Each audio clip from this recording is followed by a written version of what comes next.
What's up, guys? We're having a wonderful day. Welcome to another video. So I'm going to be talking a little bit over this session that I had with Evan. Evan plays for SYC MLS Next, and he primarily plays as a winger. So this session, we're going to be going over some drills that I felt like are going to really help Evan, specifically help him in the position that he plays. There's some things that we're implementing that are going to be specifically for him to help him improve, get him more comfortable. So I hope you guys enjoy this type of format and this type of video. If you do, don't forget to leave a like, comment, and if you're not subscribed, please subscribe. It really helps out the channel, and I really appreciate every single one of you. So let's get started. So the first thing that we did with this session, of course, start off with like a 5 to 10 minute jog around the field with the ball.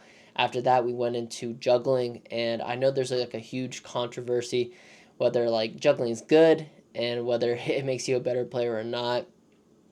And I think juggling is just such a great way to just get more comfortable with the ball and to improve your first touch.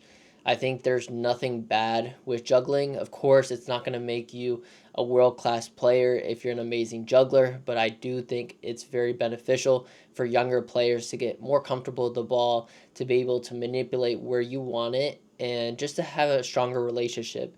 So I always have all the younger kids that I train juggle because I feel like it's just such a great and simple way to improve that first touch. Of course, you got to do passing, receiving, and so many other things, but I still think juggling is a great foundation that kids need to get good at. So after we did that for a couple minutes, we moved into a little bit of dribbling.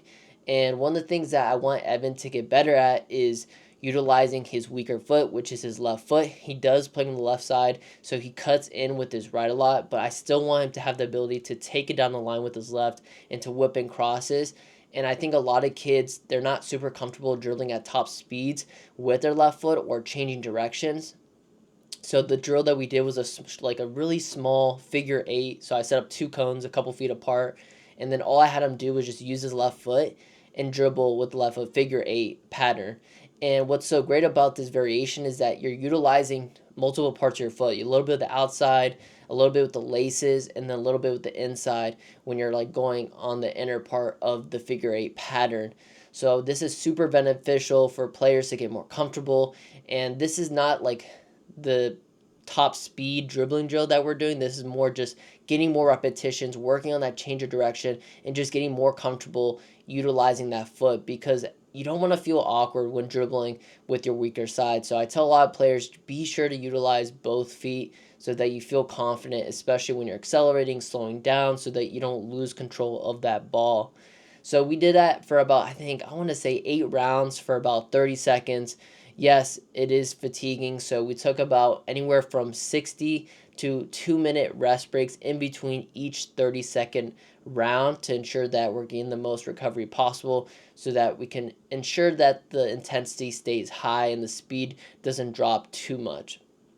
After that, we moved into a directional first touch drill. So I played him. He takes the first touch to a gate. And this is something that I really want him to sharpen up on and improve. And I feel like if he has a really good first touch, especially when receiving the ball, it's only going to help him. So we spent about 10 to 15 minutes just working on that before we moved into the most game realistic drill that I could possibly think of with this session. So that final drill was me playing a long ball out wide and him taking the first touch down the line.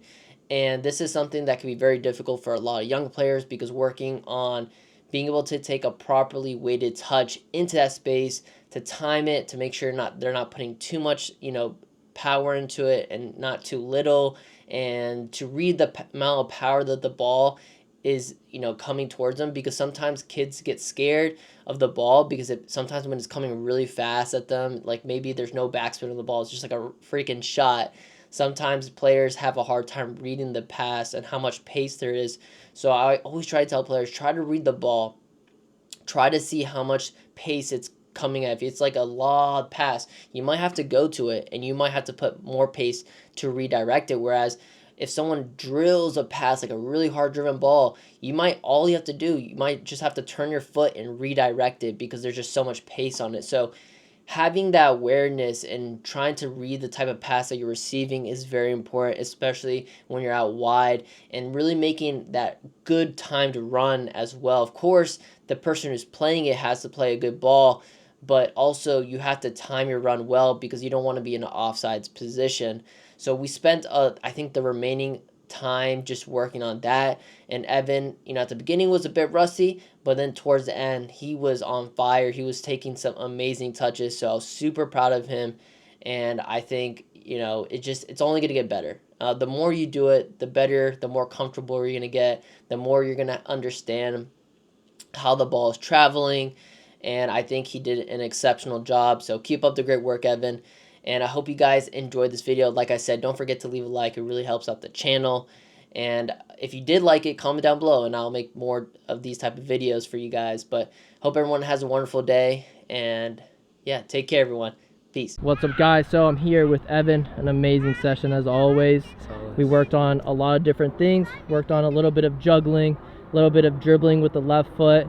And we also did a little bit of first touch work, long ball, receiving, just a little bit of everything, touching base on that. And so we're gonna get Evan's thoughts. How did you think about the session? A good technical session. Worked on a lot of left foot dribbling, left foot juggling, just getting my touch right. Yeah, sharpening during the up. off season. Yeah, sharpening up, and then you get back into it in about like what, a month? Yeah, around there. That's good, man. So how's your winter break? That's all right. Nice break. That's good, man. Yeah, good for the mental. Yeah, that's good. So yeah, he just came back from Arizona from a showcase tournament, and it went well. They played against a couple tough teams. I would say the last one was the Barcelona Residency. Yeah, they were good. So that was a good squad, right? Yeah. Yeah. But overall, Evan did an amazing job today. You're gonna see some crazy touches that he had. Like any player, I think this applies to anybody. But once you build that confidence, just like the sky's the limit. It's really, you can play really good and really bad, but when you got that confidence, I feel like you're on top of the world for a little bit. So I think doing the individual sessions here really builds that confidence, so that once you go on the field and play in those games, you just know that you can do it, because he did 100,000 reps at the field. So it's like it's no different in the game. It's just a little bit more pressure, Yeah. But amazing job. Great stuff, buddy. And yeah, don't forget to like, subscribe, comment, turn on post notifications, and we'll see you guys in the next one. Peace.